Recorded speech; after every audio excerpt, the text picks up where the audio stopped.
Broussard is joining me from LAX to Toronto, and the executives for the Raptors are already in Canada. They're already there. Is Kawhi on the plane? What is going on? That's my version of a plane. What is going on? What? I don't know about the meeting with the Raptors. I know that about some of the meetings with the Lakers and the Clippers. He met with the Clippers Monday night at a restaurant, and Steve Ballmer and Jerry West came in, and it was a dinner with Doc and Sam Cassell and maybe some other assistants. And then Ballmer and Jerry West came there. They made their pitch. From what I was told, it was a good pitch, but didn't change Kawhi's focus from being on the Lakers. But from what I'm told, with the Laker meetings, they were individual meetings. So he was meeting with different people like Jeannie Buss, Magic Johnson, LeBron James, one-on-one, because he wanted to see if all the stories lined up and you know, it was consistent throughout the organization. Look, Kawhi Leonard, people think he's not playing around. That's not why he's delayed this. He hasn't done this for all the attention. He is, and his team are very meticulous and smart about this situation. This is fascinating. So with the Clippers, they just all met in a room. With the Lakers, he met individually to see if their stories lined up. Well, that's not the only reason, but that was he wanted to see because of the dysfunction. Right. When he met with Magic, that was a big thing. Now, I was told that Magic has really, you know, dispelled a lot of their fears about the dysfunction and things like that. Some people have said if Magic were still president, this would be done. You know, he'd already be a Laker. But I think if he doesn't go to the Lakers, which I do think he will do, then it could be a one-year deal, 1-1 with the Raptors, and he'll want to see about next year maybe with the Lakers. But here's the thing. He grew up, the Lakers were his favorite team, wanting to play for them. Kobe was a hero of his, and now you have the opportunity to do it. It's hard to see him passing that up. So he loved Kobe. He was a Kobe fan. You think Kobe's called him? I don't know, because Kobe's so attached to Rob Pelinka. And Pelinka has not been a huge part of this process. He has not. No. If Kawhi goes there, it'll be, not that he has anything against Pelinka, but it'll be like Pelinka's not a driving force in this. The two people Lakers fans should thank the most if this happens is Magic Johnson and LeBron James. Since 2010, we've had 7 different NBA champs. People are freaking out. I still contend, even if they get Kawhi, they should be a favorite, but they'll have no bench. If they don't get Kawhi, I don't feel like LeBron, AD, and Kuzma are a title team. Well, if they don't get Kawhi, then it's just wide open. And I'd say they could be as good as the Clippers. They could be as good as the Warriors. They could be as good as the Rockets and the teams in the East. Like, it'll be open. You know what I mean? And so the Lakers will be fine. Obviously, they'll be tremendous if they get Kawhi, but they'll be fine without him because you still have LeBron and AD. You still have 2 of the top, 5, 7 players in the world. I talked about this to start my show today. I said we see parity as we see mobility as a parity killer. It's a parity creator. In college basketball, when we didn't have mobility, UCLA won 10 titles in 12 years. Right. Okay, now players have options because America is the country that demands options, and when you give them to us, we use them. You're right, because in the 80s in the NBA, which was the golden era, there was no mobility. And you had 5 teams make the finals. And not just win it, make it. Okay, and about 2 dominated the league. Right. The Celtics and the Lakers won 8, I believe, of the 10 years. Think about this. Kevin Durant's leaving a dynasty. Jimmy Butler's leaving a better team. Kyrie left LeBron.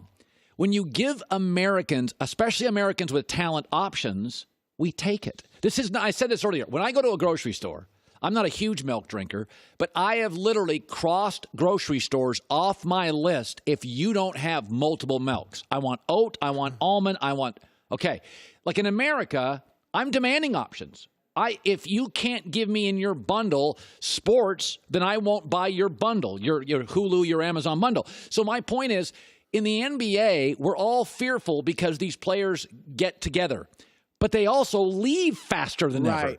And look, the super team era, what ends up happening is you get the best of both worlds. It's always great to have a villain or a dynastic type team. You know, there's somebody that people can love and hate. So you had Miami, you had, the Golden State Warriors. The thing is, those two teams, while we had the team we want to love or hate, which draws, people to the sport. But then, like you said, you also had competitiveness and parity. Because I was surprised, I hadn't thought about it, but you're right. 7 of the 10 of the teams that have won it this decade have been different teams. Yeah. The Miami Heat super team did not dominate like expected. They won 2 out of 4. They needed a Ray Allen, like a Bobby Thompson home run. They needed a Ray Allen shot to win 2. Right. They really should have won 1 of 4. If you had told me the night LeBron decided he was going to Miami that they were going to win 2 of the next 4 titles, I would have said, that's it? That would have sounded like a disappointment. Golden State, they won 2 out of 3 with Kevin Durant, not 3 straight. And trailed the second year to the Rockets and probably lose until Chris Paul gets hurt. Possibly. The big 3 in Boston, 1 title. Right. They never last as long as we think. Like New England is just, we thought the Seahawks dynasty was going to last forever. Then the defense didn't like the offense, got mad at Pete Carroll. We thought the Niners with Harbaugh were going to last forever. And then the owner and the GM.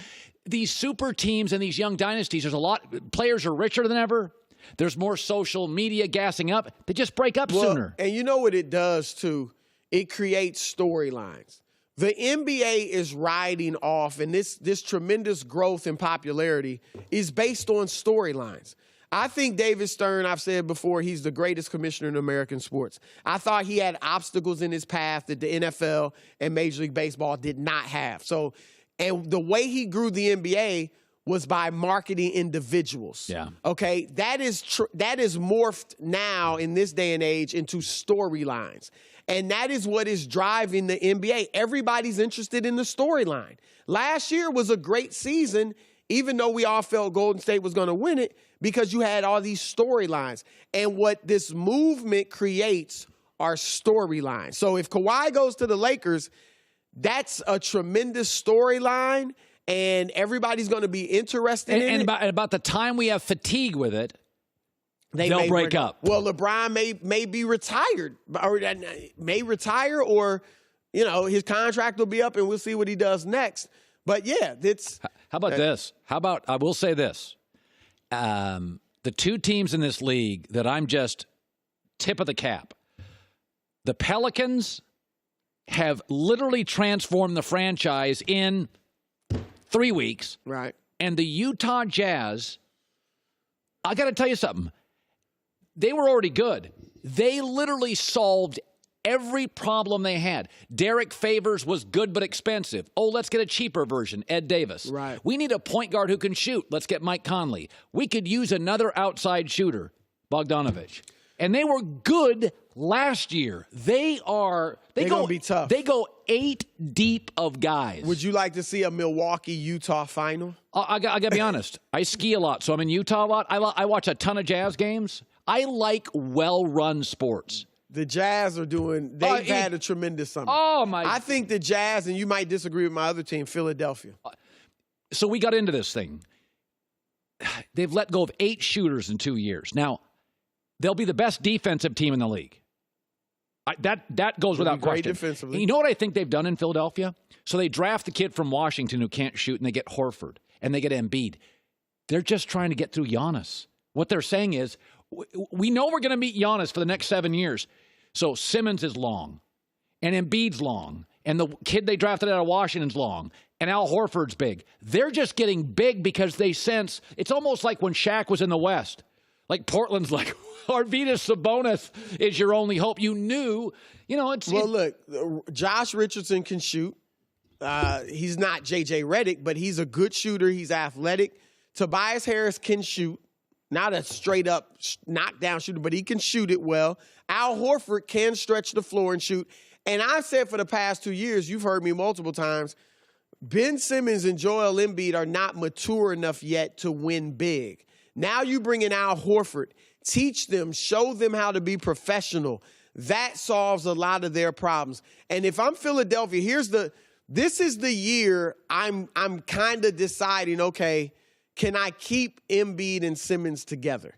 If Embiid is injured again, has intestinal problems again, can't get through the season essentially healthy, then I have to really look at, and if I go out early in the playoffs, can I go forward with these two? Yeah. And if not, Embiid might be the one I have to move. Here's the thing about Simmons, too. We all talk about he's got to add the jump shot. What he needs to do as well is stay aggressive. If he plays aggressive all the time and has that mentality, he can largely override his lack of a jumper, just like he did against Brooklyn. Right. When Jared Dudley called him out, he came out and had 30 points because he was aggressive. If a guy is laying off of me 5 or 6 feet and he's back in the paint, if I'm aggressive and I go at him, I can either go past him or over him at 6'10", or help comes and I'm a great passer so I can pick the defense apart that way. So if Simmons stays aggressive, he can override his lack of even a jump shot, period. And I think he can buy a little time before he really becomes comfortable shooting that. Hi, everybody. Thanks for watching. Subscribe here to get the latest from the show. Also, be sure to check out more of the best clips from The Herd or go watch a few segments from other shows on FS1.